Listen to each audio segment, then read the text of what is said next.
사랑의 주님,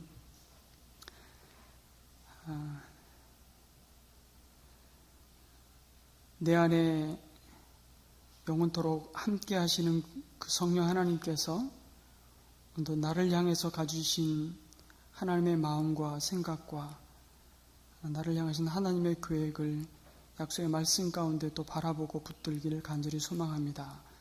진리의 성령께서 우리를 진리로 인도하여 주시옵소서. 예수님의 이름으로 기도드립니다. 아멘. 많은 그리스도인들이 로마서 8장을 성경의 모든 내용 중에 꽃이라고 표현합니다. 그래서 기독교를 알기 원하는 이들에게 성경을 전부 읽을 틈이 없다면 신약을 읽으라고 하고요. 신약을 읽을 틈도 없다면 로마서를 읽으라고 권합니다. 그럼에도 불구하고 로마서 읽을 틈도 없다면, 짬이 없다면 몇 장이요? 답을 드렸잖아요. 몇 장이요? 8장. 8장을 읽으라고 권하시면 됩니다. 그 정도로 로마서 8장은 복음의 진수가 담겨 있는 말씀입니다. 여러분, 로마서 8장의 주제가 무엇입니까?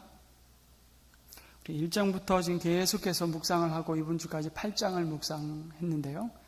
8장의 주제가 뭘까요? 8장의 주제는 성화입니다. 성화. 성화가 무엇이겠습니까?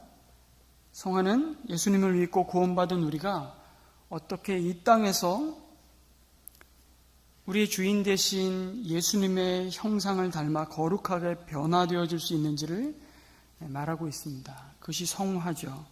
그런데 성화에 대한 잘못된 신앙이 우리 안에 우리의 생각 속에 우리의 가슴에 꽈리를 틀고 탁 자리를 잡고 있습니다. 그 중에 한 가지는 성화는 나의 노력으로 이루어야 한다는 것입니다. 동의가 되십니까? 그러나 성경 어디에도 우리의 힘과 노력으로 성화를 이룰 수 있다고 언급한 구절은 없습니다. 그런데도 우리는 결국 내가 성화를 이루어야 한다는 강박관념에 사로잡혀서 신앙생활을 하는 사람 참 많이 봅니다. 성화를 내 힘으로 이루려다 보니까 금욕주의에 빠지고요. 결국 율법주의에 도달하게 됩니다. 결국 우리의 신앙이 종교적인 겉모양에 집착하는 외식주의로 흐르게 됩니다. 그러나 성경은 성화에 대해 결코 그렇게 가르치지 않습니다. 성화는 우리의 힘으로 이룰 수 없는 것입니다. 구원은 은혜로 받지만 성화는 행위로 내 노력으로 이루어진다는 말은 거짓말입니다. 사단은 이러한 메시지를 통해서 우리의 믿음을 계속해서 흔들어 놓고 공격하죠. 또 다른 성화에 대한 잘못된 신앙의 모습은 결국 성화를 이룰 수 없다는 비관적이고 패배주의적인 모습입니다. 아무리 노력해도 안 되니까 포기해버립니다. 수없이 노력했는데도 안 되는 겁니다. 새벽 기도도 나오고 성경 공부도 해봤는데 삶이 변하지 않습니다. 그래서 결국 성화를 포기해버립니다. 그건 저 천국에 가서나 이루어질 일이야. 산상수훈의 말씀은 이 땅에서는 우리가 그냥 이상적으로 소망해야 될 말씀이지 당장 우리 삶이 그렇게 되리라는 기대는 애초부터 안 하는 게 좋아. 신앙생활하는 것이 즐겁고 행복해야 되는데 괜히 삶이 피곤해지는 거야. 적당히 하면서 너무 스트레스 받지 마. 좋은 게 좋은 거야. 바로 타협적인 신앙, 패배주의적인 신앙에 젖어 버리고 맙니다. 이런 성화에 대한 왜곡된 신앙에 대해 로마서 8장은 어떻게 성화를 이룰 수 있는지 분명하게 말씀하십니다. 하나님은 망설이시지 않고 아주 간단하게 말씀하십니다. 그것은 바로 성령 하나님이시라고. 구원받은 우리가 어떻게 성화를 이룰 수 있습니까? 내 힘과 노력으로 가능합니까? 아닙니다. 성령 하나님의 도우심으로만 가능합니다. 그래서 우리를 예수 닮은 작은 예수로 세워가시는 성령 하나님이 우리 안에서 역사하시는 것은 가장 먼저 오늘 1절 말씀에 있는 것처럼 우리에게 결코 정죄함이 없다고 선언하시고 보증하시는 것입니다. 왜냐하면 우리가 예수 안에 있기 때문이죠. 이 말은 예수 안에 있는 자에게 결코 실수와 실패가 없다는 말이 아닙니다. 결코 좌절이 없다는 말이 아닙니다. 더군다나 결코 죄가 없다는 말도 아닙니다. 죄로 정하는 것이 없다는 말을 우리에게 주고 있죠.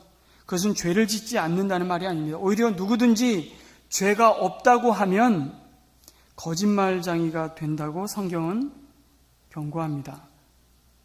그러면 죄는 분명히 짓고 있는데 정죄가 없다는 것은 무슨 의미입니까? 정죄의 반대말이 무엇인지 생각해 보면 좀 이해가 쉽습니다. 정죄의 반대말은 칭의입니다. 반대말이 뭐라고요? 칭의입니다. 다시 말해 예수 그리스도 안에 있는 자를 하나님은 의롭다고 여겨주신다는 것입니다. 그리스도 안에 있는 사람이 다시 그리스도 밖으로 나가는 법은 없다는 것입니다. 생명의 세계로 들어온 사람이 사망의 세계로 다시 돌아가는 법은 없다는 것입니다. 이 사실을 우리 안에 계신 그리스도의 영, 부활의 영이신 성령께서 뭐 하신다고요? 보증하여 주신다고 말씀합니다. 1절에서는 그 사실을 정죄가 없다는 표현으로 말씀하시고요. 8장의 마지막 절인 39절에서는 끊을 수 없다는 말로 증거하고 계십니다. 무엇을 끊어버릴 수 없다는 것입니까? 그리스도 안에 있는 우리를 이 세상의 그 어떤 세력도 우리를 둘러싼 환경도 그 어떤 피조물도 우리를 그리스도의 사랑 안에서 결코 끊을 수 없다는 사실입니다. 그럼에도 우리에게는 죄에 대한 갈등이 있습니다. 여러분, 그것은 육신의 장막을 벗을 우리가 코끝에 호흡이 멈추는 그 순간까지 계속될 것입니다. 그러나 이러한 죄의 갈등이 있다고 해서 나는 하나님의 백성이 아니라고 생각하지 마십시오. 하나님의 백성이기 때문에 갈등이 있습니다. 성령 충만은 뭐 충만이라고요? 갈등 충만. 성령 충만은 갈등 충만이에요.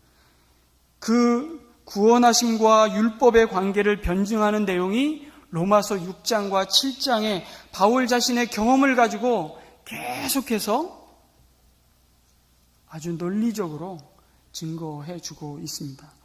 여러분, 예수 안에 있다는 것은 우리가 사랑받는 하나님의 자녀가 되었다는 뜻입니다. 그러니 결코 정죄를 두려워할 필요가 없습니다. 문제는 마귀가 끊임없이 우리를 정죄한다는 것입니다. 야, 그러고도 네가 하나님의 자녀라고 말할 수 있는 자격이 있냐? 그만 포기해라. 내가 그러고도 하나님의 자녀라면 세상 천지에 의인 안 될 사람 단 한 명도 없을 것이다.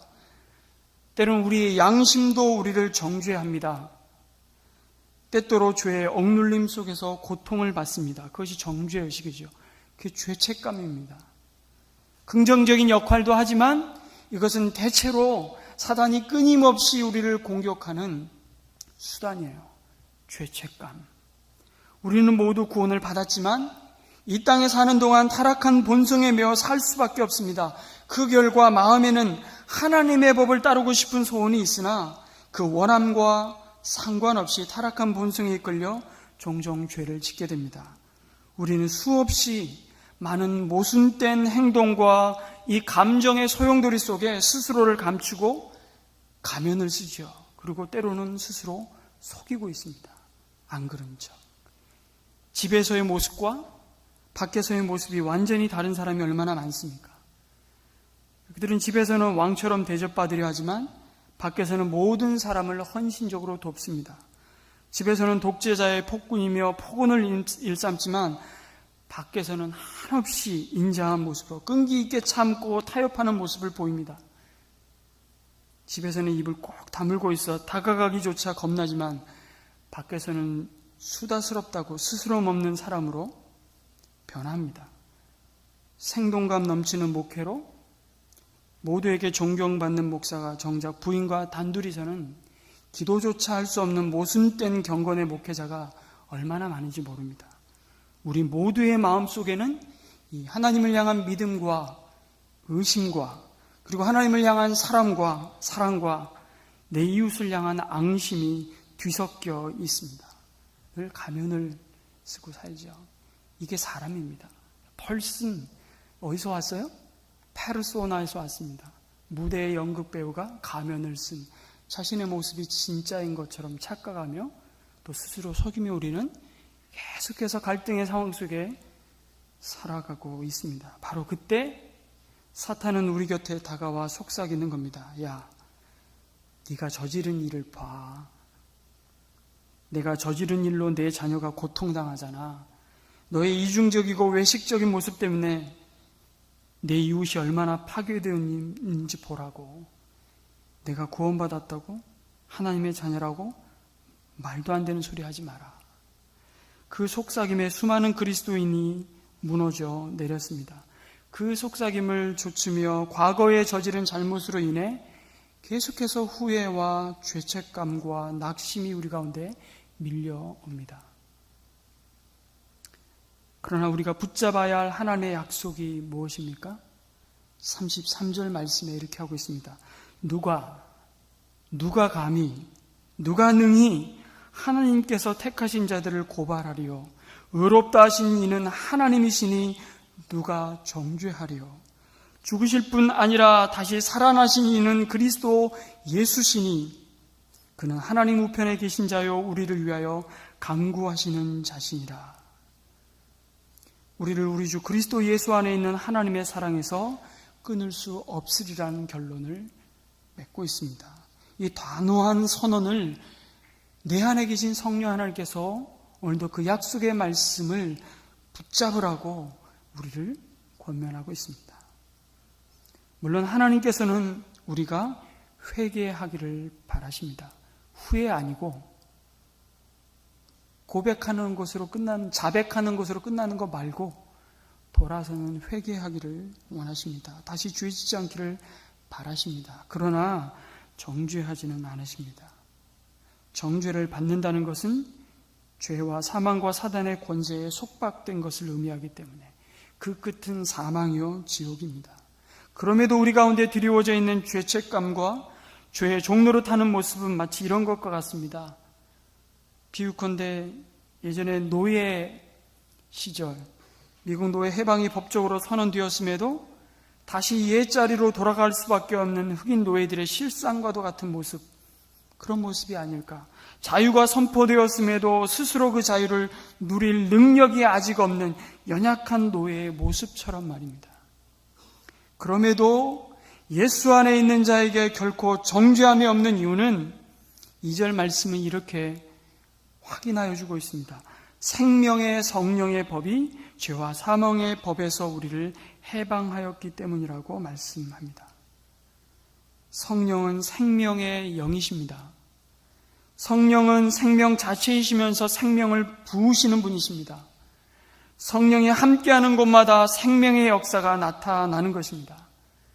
성도는요, 예수 그리스도 안에서 성령의 법, 다시 말해 성령의 지배를 받는 사람이 되었습니다. 우리가 예수님을 믿었을 때 죄와 사망의 법 아래에서 생명의 성령의 법 아래로 옮겨졌다고 말씀하시는 겁니다. 다시 말해 성령의 법 아래에 있다는 것은 더 이상 내가 나를 책임지는 입장에 있지 않고 내 안에 계신 성령님이 내 생명을 책임지는 입장에 있다는 것입니다. 지금 내가 얻은 구원이 영원한 자리까지 갈 수밖에 없는 이유는 나의 노력과 나의 지성과 나의 선함과 잘남에 있는 것이 아니라 성령님이 나를 영원한 생명으로 붙잡고 있기 때문에 그렇습니다. 이것이 성경이 말씀하는 구원입니다. 죄와 사망의 법에서는 모든 것이 누구에게 달려 있습니까? 우리에게 달려 있습니다. 나에게. 내가 잘하면 복을 받고 악을 행하고 죄를 범하면 망하는 것이었습니다. 10번 잘해도 한 번 죄를 범하면 나는 벌받아 죽어야 합니다. 그러나 생명의 성령의 법은 다릅니다. 모든 것이 내가 아닌 성령님께 달려 있습니다. 성령과 함께하는 자는 결코 망할 수 없습니다. 하나님은 우리가 이 법을 잘 이해하지 못할까 봐 덧붙여 말씀합니다. 3절, 4절 말씀입니다. 육신으로 말미암아 율법이 미약해져서 해낼 수 없었던 그 일을 하나님께서 해결하셨습니다. 곧 하나님께서는 자기의 아들을 죄된 육신을 짓는 모습으로 보내셔서 죄를 없애시려고 그 육신에다 죄의 선고를 내리셨습니다. 그것은 육신을 따라 살지 않고 성령을 따라 사는 우리가 율법이 요구하는 바를 이루게 하시려는 것입니다. 내가 유죄 판결을 받고 벌을 받아야 마땅한데 예수님이 대신 그리고 우리를 대표하셔서 정죄 받으셨습니다. 그분이 모든 율법의 요구를 다 이루셨습니다. 그래서 율법은 이제 우리에게 요구할 것이 없습니다. 이제부터 그 누구도 우리를 정죄할 수 없습니다. 우리는 완전히 의로운 자가 되었고 절대로 유죄 판결을 받지 않을 것입니다. 왜냐하면 예수님은 우리가 과거에 지은 죄뿐만 아니라 미래에 지을 죄까지도 다 짊어지셨기 때문입니다. 우리가 착해서가 아니라 예수님이 갈보리 십자가 위에서 우리 대신 정죄를 받으셨기 때문입니다. 여러분, 하나님은 팔짱을 끼시고 보좌에 앉아 우리의 죄를 용서하신 것이 아닙니다. 이 땅에 육신을 입고 오셔서 우리 육신의 죄를 담당하셨습니다. 이 사실을 믿고 받아들이시기 바랍니다. 지금도 성령 하나님은 우리가 이것을 받아들이기를 간절히 원하십니다.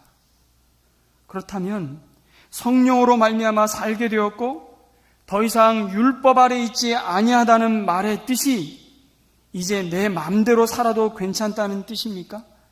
사도 바울이 계속 설명했습니다. 아니라고. 우리는 죄와 사망의 법 아래 있는 자가 아닙니다.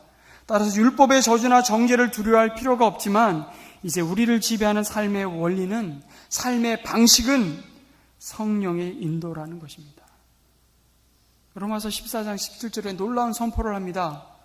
먹는 것과 마시는 것을 가지고 서로 다투며 네가 잘났니 내가 잘났니 너의 믿음이 좋니 아니면 나의 믿음이 좋니 싸우고 있는 로마 교인들을 향해서, 아니 초대교회 성도들을 향해서 하나님의 나라는 성령이 지배하고 성령의 삶의 원리를 따라 살아가는 그 삶의 방식, 하나님 나라의 삶의 방식은 먹는 것과 마시는 것이 아니라 오직 성령 안에서 의와 평강과 희락이라고 말씀하시는 거예요. 성령의 인도를 따라 살게 되면 결국 율법의 요구를 성취하게 됩니다. 율법의 요구가 뭔데요? 여러분, 구약의 십계명을 통해서 십계명으로 대표한 그 모든 구약의 율법이 가르치는 게 뭡니까? 예수님이 쪼렸잖아요. 쪼려서 하나님을 사랑하고 내 이웃을 사랑해라.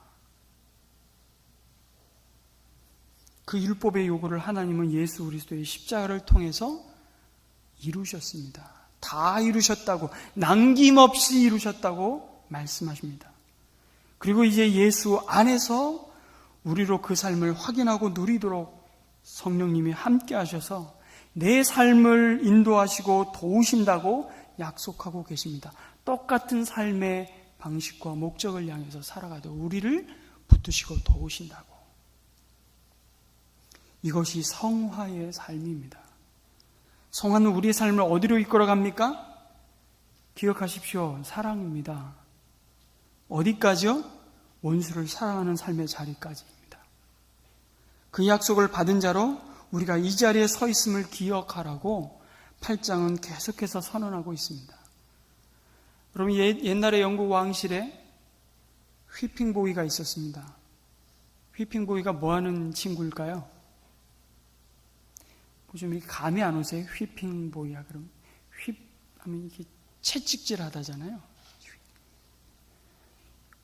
왕자를 스승이 가르치는데 이놈의 왕자가 지독히 말을 안 들어요. 그래서 한 대 좁혀야 되는데 이거 왕자를 때릴 수가 없는 거예요. 그래서 왕자와 함께 수업을 받는 친구이기도 하며 함께 왕자와 같은 수준으로 교육을 받는 휘핑보이를 뭐 한다고요? 매질한다고요. 이놈의 왕자가 맞아야 되는 매를 누가 맞는 거죠? 이 휘핑보이가 맞는 거예요. 그러면 왕자는 무슨 생각을 해야 되죠? 아이고, 저 인간이 또 맞는구나. 이렇게 생각하는 왕자는 진짜 미련한 놈이죠. 그는 진짜 나중에 지 아버지 왕한테 뒤지게 맞아야 되는 거예요. 휘핑보이가 맞을 때 아주 엄격하게 맞습니다. 피가 날 정도로 맞아요. 그럴 때 왕자는 무슨 생각해야 되죠? 내가 맞아야 될 맨데 내가 잘못했네. 내가 스승이 말할 때 잘 들어야지. 여러분, 좀 비유가 극단적인 비유이기도 하지만 성도는 정죄받지는 않지만 여러분 징계는 받습니다. 히브리서 12장 말씀 한번 읽겠습니다. 7절에 5절부터 또 아들들에게 권하는 것 같이 너희에게 권면하신 말씀도 잊었도다 일러스되 12장 5절입니다. 내 아들아 주의 징계하심을 경히 여기지 말며 그에게 꾸지람을 받을 때에 낙심하지 말라. 아들에게 하는 말입니다.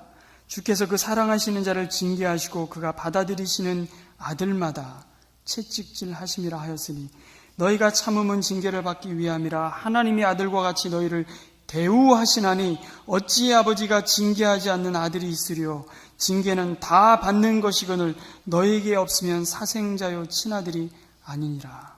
그러면서 10절입니다. 그들은 잠시 자기의 뜻대로 우리를 징계하였거니와 오직 하나님은 우리의 유익을 위하여 그의 거룩하심에 참여하게 하시느니라. 징계의 목적을 말씀하십니다. 무릇 징계가 당시에는 즐거워 보이지 않고 슬퍼 보이나 후에 그로 말미암아 연단받은 자들은 의와 평강의 열매를 맺느니라.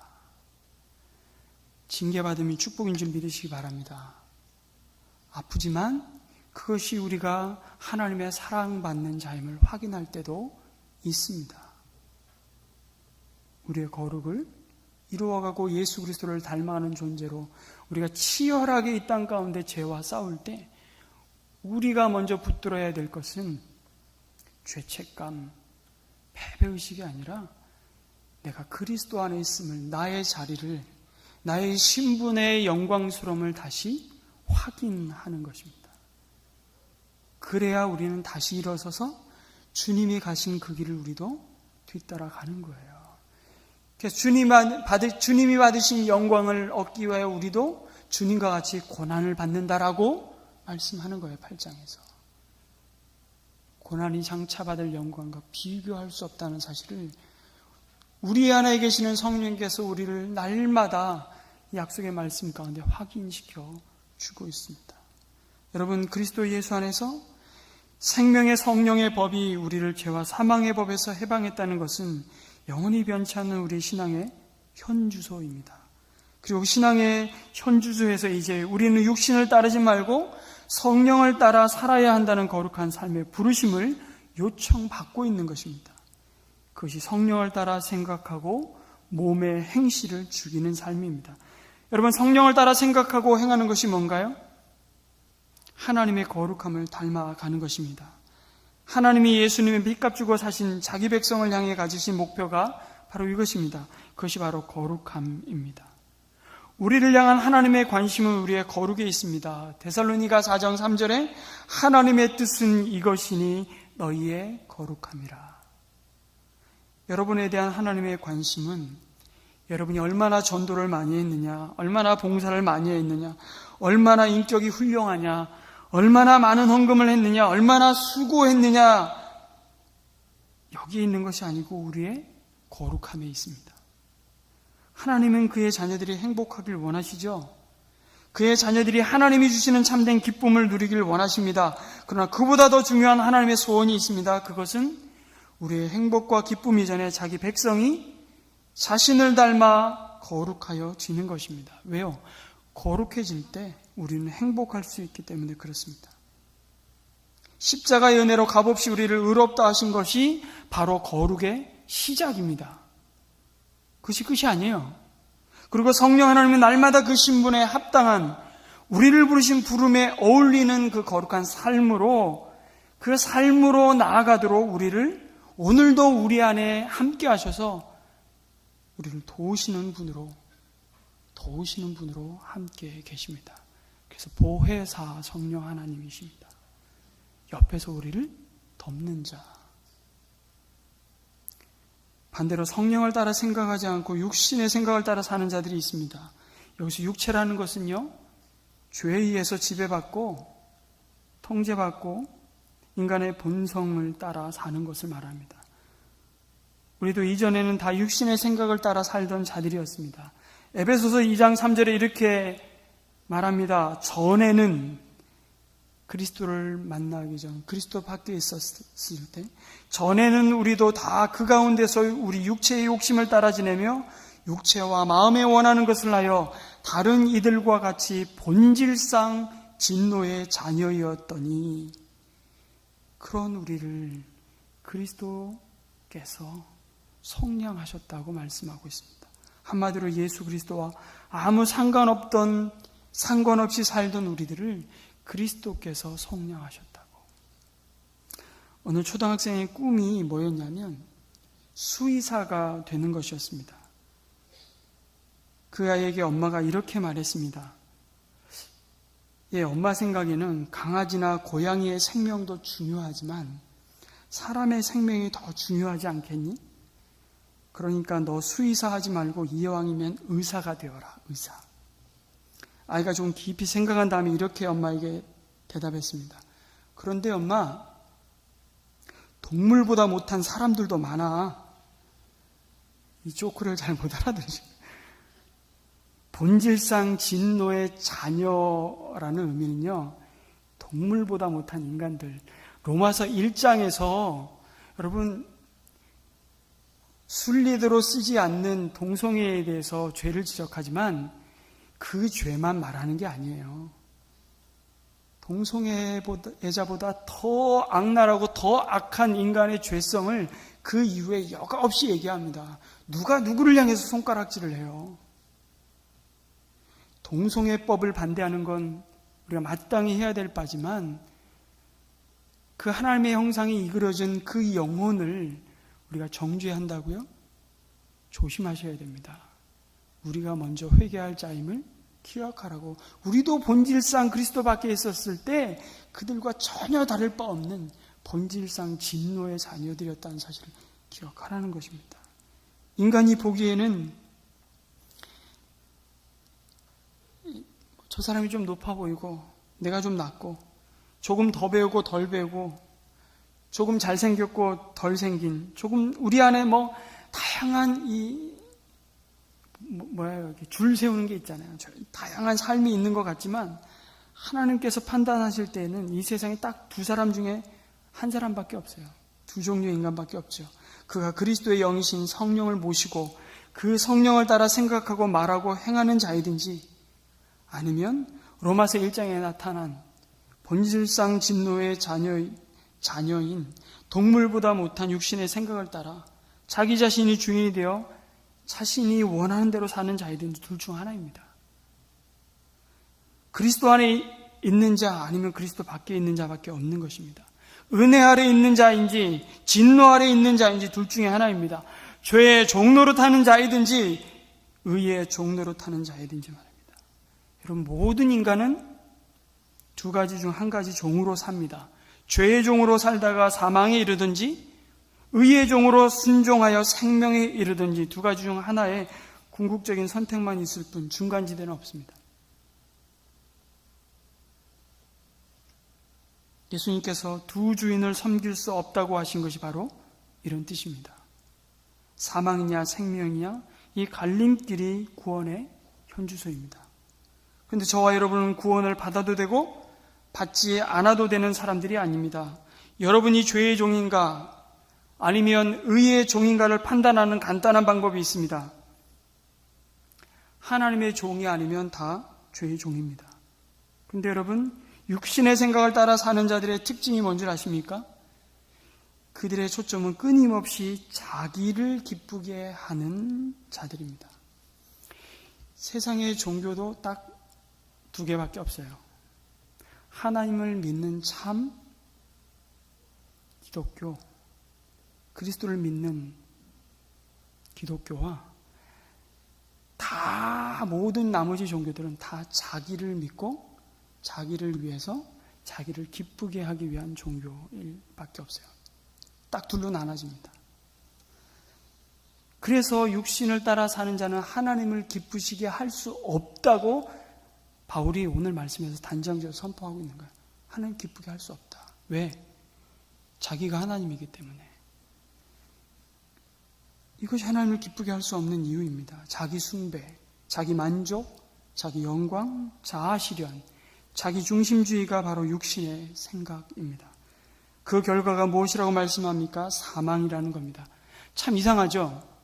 자기를 가장 아끼고 위하고 모든 것이 자기의 만족을 위해 존재하는데 왜 그 결국이 죽음이요 고통일까요? 육체의 생각은 하나님과 원수가 되기 때문입니다. 육체의 생각을 따라 사는 자는 자신이 기준이 되고 자신이 법이 되어 사는 사람이기 때문에 도무지 하나님의 법에 굴복할 수가 없는 것입니다. 그러니까 하나님과 원수가 되는 것입니다. 여러분, 하나님은 생명의 근원이십니다. 그런데 그런 하나님과 원수가 되어버리면 거기에는 생명이 있을 수가 없습니다. 거기에는 평안이 있을 수가 없습니다. 평안을 찾을 수가 없는 거예요. 그런데 여러분, 참으로 안타깝게도 불신자는 영의 생각을 알지 못합니다. 성령의 생각을. 죽은 존재에게 아무리 영적 진리를 이야기해봐야 알아듣겠습니까? 못 알아듣습니다. 그래서 여러분, 이 자리에 앉아서 하나님의 말씀을 듣는 것 자체가 기적이에요. 그게 하나님의 은혜입니다. 생각해보라, 하나님의 은혜를. 오늘 그런 찬양할 때 정말 우리가 생각해 봐야 돼요. 나는 잘 모르겠어. 구원받았는지, 내가 하나님의 자녀인지 헷갈려. 매일매일 헷갈려. 헷갈려하는 그 헷갈림이 있다는 것 자체가 은혜인 줄 믿으시기 바랍니다. 죽은 자는 안 헷갈려요. 헷갈릴 수가 없어요. 제가 여러분 위로하려고 드리는 말씀이 아니라 로마서의 바울은 우리 구원의 도리에 대해서 그렇게 설명하고 있습니다. 여러분이 동의하든 동의하지 않든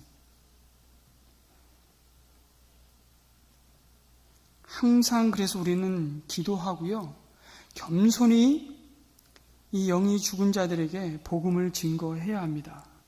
하지만 성령의 역사가 없으면 아무리 내가 천사의 방언을 해도 꿈쩍도 하지 않습니다. 10년, 100년을 해보십시오. 소용없습니다. 아니, 죽은 자에게 아무리 말해보십시오. 죽은 자가 어디 꿈틀거리기나 합니까? 불가능합니다. 그러나 생명의 성령의 역사가 있으면 죽은 자가 살아납니다. 그게 에스겔 마른 골짜기의 환상이에요.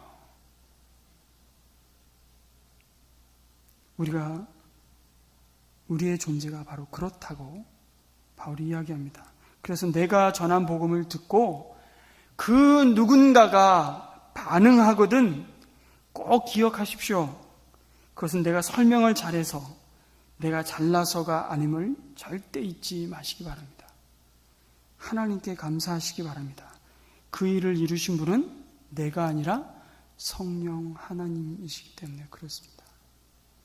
그 구원의 진리를 그에게 적용하시는 성령 하나님의 역사가 오늘도 우리 가운데 있어야 되기 때문에, 그래서 깨달아도 깨닫지 못하고 들어도 듣지 않는 이 세대 속에, 나팔을 불어도 춤추지 않는 이 세대 속에 우리는 나팔을 불어야 되지만 그 영혼이 춤추게 될 때 자랑할 것이 나에게는 아무것도 없다는 사실을 꼭 잊지 마시기 바랍니다. 그 눈을 뜨게 하신 분이 바로 성령이십니다. 여러분의 눈을 뜨게 하신 분도 여러분 안에 내주하시는 성령 하나님이십니다. 성령 하나님이 이 땅에 부활하신 예수님이 승천하셔서 이 땅에 성령님을 보내서 하시는 가장 중요한 일이 뭡니까? 죽은 자를 살리는 거잖아요. 죽은 자를 살리는 유일한 일은 예수를 믿게 하고, 그렇죠? 진리 가운데로 우리의 삶을 인도하시는 것이 성령의 가장 큰 역할이십니다. 성령 하나님 그러면 희한한 신비한 은사를 자꾸 얘기하는 분들이 있는데요. 그런 일 하세요. 근데 그 일의 목적도 뭔지를 잘 기억하셔야 돼요. 성령 하나님이 행하시는 가장 중요한 일은 우리를 진리 가운데로 인도하시는 것입니다. 진리이신 예수께로 인도하시는 것. 진리의 말씀을 깨닫게 하신 분이 진리의 영이신 성령이시기 때문에 그렇습니다. 성령 하나님은 성령을 따라 사는 자로 하여금 오늘 말씀에 보니까 몸의 행실을 죽이는 삶으로 나아가게 하신다고 말씀합니다. 13절인데요. 여러분, 몸의 행실이 뭔가요? 몸의 행실. 먹고 마시고 우리가 배고프면 먹는 게 그게 여기서 말하는 몸의 행실인가요? 그렇게 생각하면 여러분 금욕주의로 가는 거예요. 벌써 잠 안 자고 내가 기도해야지, 깨어 기도해야지, 흰옷 입고 기도하시는 분들, 그 이미 말씀을 왜곡한 거예요. 몸의 행실은 죄를 가리킵니다. 하나님은 영으로서 성령으로서 몸의 행실을 죽이라고 말씀하시는데 이게 죄잖아요. 그래서 우리가 확신 가운데 붙잡아야 할 진리의 말씀이 바로 성령님이 내 안에 계심을 믿어야 한다는 거예요. 그게 죄를 이기게 하시는 실질적인 능력이기 때문에 그렇습니다. 복음은 뭐라고요? 모든 믿는 자에게 뭐를 주시는? 구원을 주시는, 죄로부터 우리를 건져내시는 하나님의 뭐라고요? 능력이요. 복음을 설명할 때 그 사랑입니다, 뭐 이런저런 막 정의를 내리는데 복음은 능력이라고 말하는 사람 참 보기 드물어요. 복음은 여러분 능력입니다.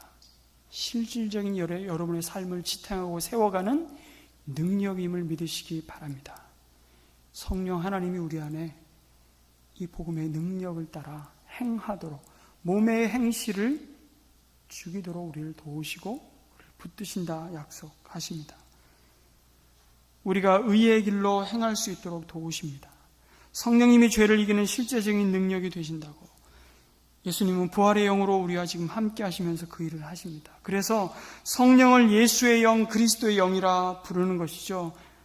그리고 우리는 매 순간마다 주님이 성령으로 함께 계심을 믿을 때 우리는 넘어지지 않습니다. 아니, 넘어져도 다시 일어나 주님이 걸어가신 그 길을 우리가 뒤쫓아 갈 수 있는 것입니다. 죄에 끌려다니지 않습니다. 더 이상 죄의 종로로 타지 않습니다. 죄가 육체의 연약함을 틈타서 우리를 접근하여 유혹할 수는 있어도 우리를 결코 노예로 삼을 수는 없습니다. 왜냐하면 우리를 해방시킨 성령께서 우리 안에 계시기 때문에 그렇습니다.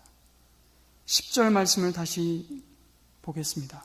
그리스도께서 너희 안에 계시면 몸은 죄로 말미암아 죽은 것이나 영은 의로 말미암아 살아있는 것이니라. 똑같은 얘기를 갈라디아서 2장 20절에는 이렇게 이야기합니다. 내가 그리스도와 함께 십자가에 못 박혔나니 그런즉 이제는 내가 산 것이 아니오 오직 내 안에 그리스도께서 사신 것이라. 이제 내가 육체 가운데 사는 것은 나를 사랑하사 나를 위하여 자기 몸을 버리신 하나님의 아들을 믿는 믿음 안에서 사는 것이라. 여러분, 성령을 따라 사는 사람은 궁극적으로 그래서 하나님을 뭐라고 부른다고요? 아빠, 아버지라고 부릅니다. 기적이죠. 율법도 가지고 있었고 하나님을 늘 제사 가운데 만났던 유대인들도 하나님을 아빠라고 부르지 않았어요. 감히. 그리스도 안에서 우리는 결코 정죄함이 없다고 말씀하시면서 우리에게 우리의 신분을 확인시켜주는 가장 놀라운 부르심이 있는데, 부르는 누군가를 부르는 호칭이 있는데 그게 하나님을 아빠, 아버지라고 부르는 거예요. 그렇게 부르는 것은 바로 우리가 양자의 영이신 성령이 우리와 함께 하셔서 우리가 하나님의 자녀인 것을 확인시키고 확신케 하시는 하나님의 역사입니다. 성령은 우리에게 너는 하나님의 자녀야, 그러므로 하나님의 말씀대로 살아야 돼 하고 항상 우리 안에서 가르쳐 주십니다. 이 음성을 듣는 사람이 성령의 사람입니다. 바로 이 소속에 대한, 이 신분에 대한 아주 명확한 분명한 의식이 우리로 하여금 몸의 행실을 죽이는 그 삶의 거룩한 순종으로 나아가도록 우리를 이끄시는 거예요. 내 안에 그리스도의 영이 계시고 그분이 양자의 영이 되셔서 우리를 하나님의 종이 아닌 양자 삼으셨다는 사실을 믿을 때 우리는 비로소 하나님의 뜻대로 사는 의의 경험을 하게 됩니다. 내가 하는 게 아니에요. 하나님을 아빠, 아버지라 부를 수 있는 이 신분의 존귀함을 믿지 못한다면 우리는 하나님께 순종할 수 없습니다. 이것은 우리 의지의 문제가 아니라 근본적인 본질은 내가 누구인지를 확실히 몰라서 그렇습니다. 여러분, 오프라 윈프리를 다 아시죠? 이제는 너무 유명해서. 하여튼 연예인, 이분도 연예인이자 엔터테인먼트잖아요. 그러니까 이런 분들 얘기할 때마다 전 조심스러워요. 이분이 또 잘 살다가 꼬꾸라져서 그냥 만천하의 조롱거리가 되면 어떨까. 이런 분들 예화될 때마다 참 조심스러운데요. 이분의 과거의 이야기입니다. 유명한 방송이 되었기 때문에. 근데 윈프리가 태어난 곳이 인종차별주의가 아주 극심한 미시시피주에서 가난한 흑인의, 그것도 사생아로 태어났습니다. 기록을 보니까 6살 때까지 외가에 맡겨지기도 하고요. 때로는 파출부 엄마와도 지내고 그냥 아버지와 동거하는 여자 밑에서 자라기도 했습니다. 그것만 생각해도 이 삶이 얼마나 고달팠을까. 이 어린 시절의 삶은 이게 추억하고 싶지 않은, 추억이 전혀 없는 거죠. 지워버리고 싶은 과거였을 겁니다. 그러다 보니 미래에 대한 소망을 꿈꾸지 못했다고 그녀는 고백합니다. 마약도 했고요, 강간도 당했고, 미혼모가 되기도 하고, 오프라 윈프리는 소녀 감호원에서 들락날락하면서 어린 시절을 보냈습니다. 그런데 그녀의 외할머니가 그리스도인이었는데요. 그래서 윈프리에게 항상 일러주는 한 말씀이 있었습니다. 늘 그렇게 말을 했지만 어느덧 성령께서 그의 가슴을 치는 그 한 순간이 있었는데요. 그때 그 할머니가 윈프리에게 했던 말이에요. 내가 어떤 환경에 있든지 한 가지만 잊지 말아라. 너는 하나님의 자녀라는 사실이다. 이 한마디가 그녀의 인생을 바꾸었다고 고백합니다. 그녀에게 새로운 소망과 열정을 주고요, 도전을 주었다고 고백하면서 세계적인 토크쇼 여왕도 되고요, 재산도 한 해 1억 달러 이상을 법니다. 이것을 말하고 싶은 것이 아니라, 그런데도 그녀를 여전히 비난하는 사람들이 있습니다.